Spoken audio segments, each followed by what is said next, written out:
اللہ اس بات سے آر نہیں کرتا کہ مچھر یا اس سے بڑھ کر کسی چیز مثلا مکھی مکڑی وغیرہ کی مثال بیان فرمائے۔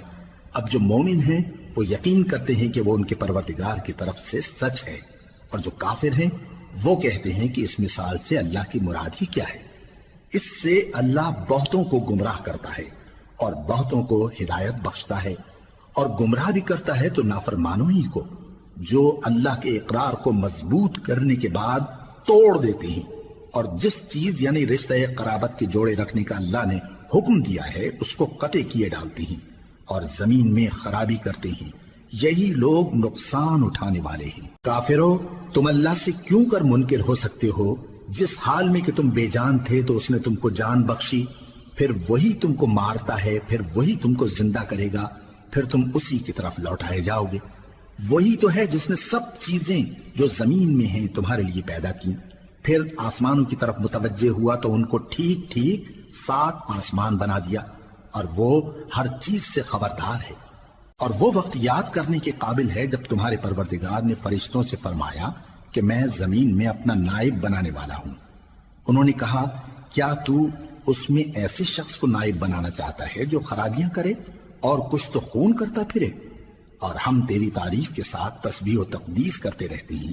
فرمایا، میں وہ باتیں جانتا ہوں جو تم نہیں جانتے۔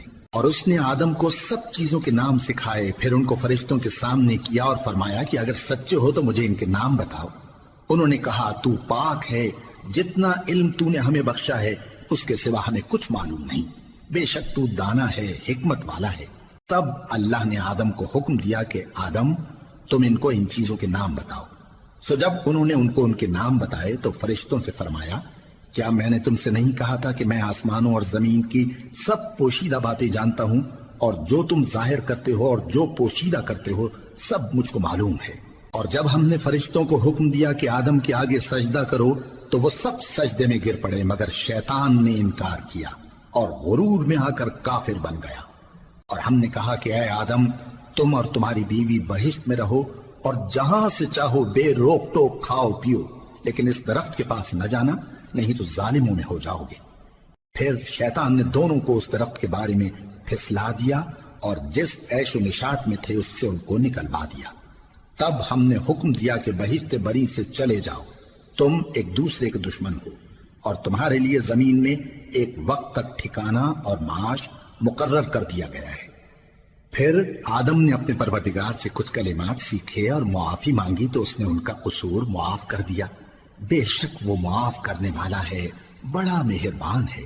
ہم نے فرمایا کہ تم سب یہاں سے اتر جاؤ، جب تمہارے پاس میری طرف سے ہدایت پہنچے تو اس کی پیروی کرنا، کہ جنہوں نے میری ہدایت کی پیروی کی ان کو نہ کچھ خوف ہوگا اور نہ وہ غمناک ہوں گے، اور جنہوں نے اس کو قبول نہ کیا اور ہماری آیتوں کو جھٹلایا وہ دوزخ میں جانے والے ہیں اور وہ ہمیشہ اس میں رہیں گے۔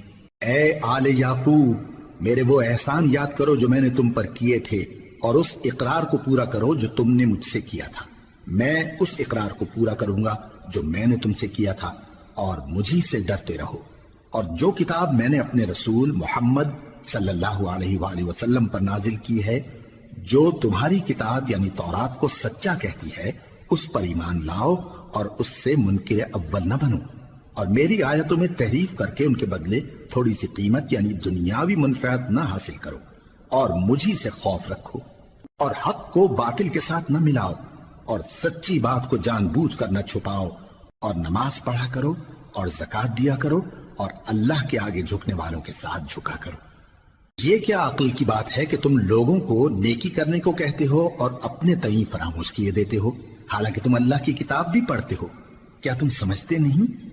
اور رنج و تکلیف میں صبر اور نماز سے مدد لیا کرو، اور بے شک نماز گراں ہے مگر ان لوگوں پر گراں نہیں جو عجز کرنے والے ہیں، جو یقین کیے ہوئے ہیں کہ وہ اپنے پروردگار سے ملنے والے ہیں اور اس کی طرف لوٹ کر جانے والے ہیں۔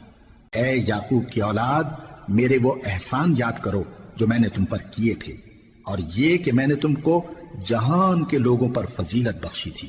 اور اس دن سے ڈرو جب کوئی کسی کے کچھ بھی کام نہ آئے، اور نہ کسی کی سفارش منظور کی جائے، اور نہ کسی سے کسی طرح کا بدلہ قبول کیا جائے، اور نہ لوگ کسی اور طرح مدد حاصل کر سکیں۔